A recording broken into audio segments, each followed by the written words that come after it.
Welcome back to the Spider-Man Fan Channel. We are going to do some talking about the Spider-Man No Way Home trailer.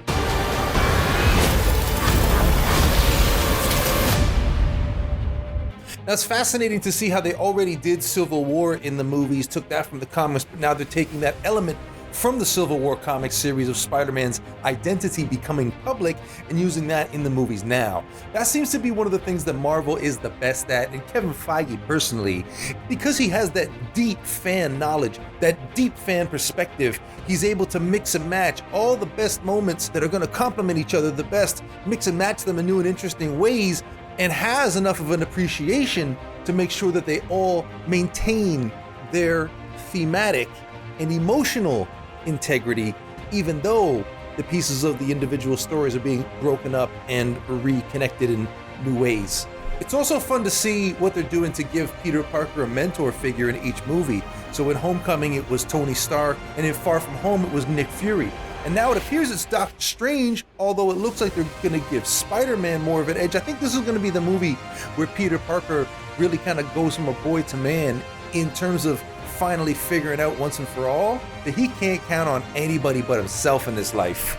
Now, the return of Dr. Octopus, of course, is one of the most exciting things about this movie. Alfred Molina's performance of Spider-Man 2, nothing short of iconic. To bring it back after all of these years and for them to try to make it look like not a moment has passed between the two, to look like that version of Alfred Molina has been transported into this version of the Marvel movie universe. There's also a thing that goes on now where they put stuff in the trailers that are not actually in the finished movie. Sometimes it's deleted scenes that hadn't been deleted yet.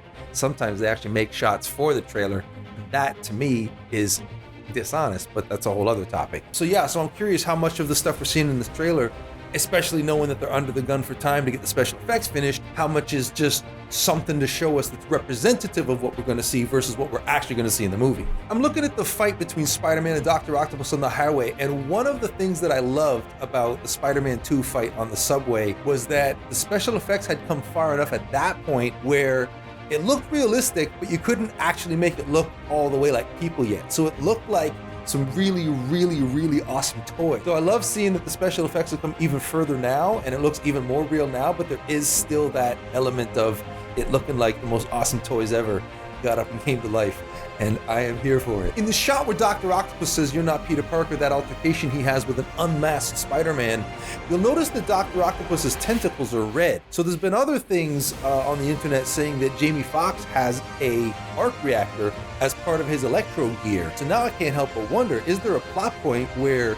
these villains get together and raid some kind of weapons or equipment depot? Yeah, this idea that remnants of past stories that we've seen in other movies are left scattered all over this universe for other characters to find and make use of. It's so exciting, it's so fun. The storytelling possibilities truly are endless. Doctor Strange tells him to Scooby-Doo this mess, and with all this going on, I'm figuring this is, the villains are already on the loose, or at any rate, they're the ones asking Doctor Strange for help.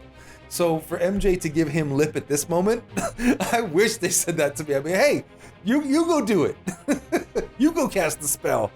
I'm going to have a beer. So you have that line where Doctor Strange explains that all these villains died fighting Spider-Man.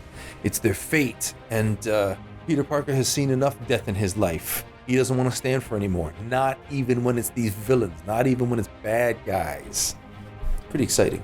So if it's true about Electro and he has an arc reactor as part of his equipment, that line in the trailer when he says, "You'll never take this from me," that's gotta be what he's talking about. That's gonna be a great moment in this film to see Peter Parker with his villain who's got the stuff stolen from his mentor and hero. It'll be awesome.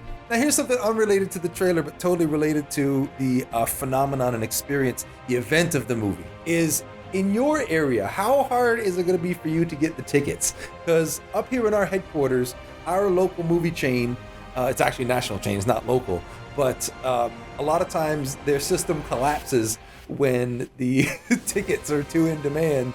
And not only that, they oftentimes don't even have the tickets available on the day that's been advertised as the day tickets are going on sale.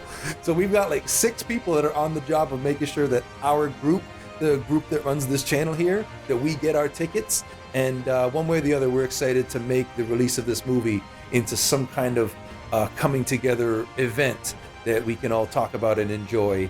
And remember, for for all of our days. I hope you're excited. I'm excited. This movie's exciting, and we'll be talking about it once we've seen it after it comes out on December 17th, the 15th, if you're in some very lucky parts of the world.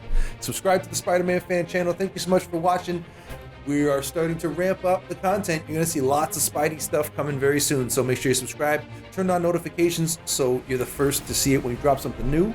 And until then, back to the friendly neighborhood from me,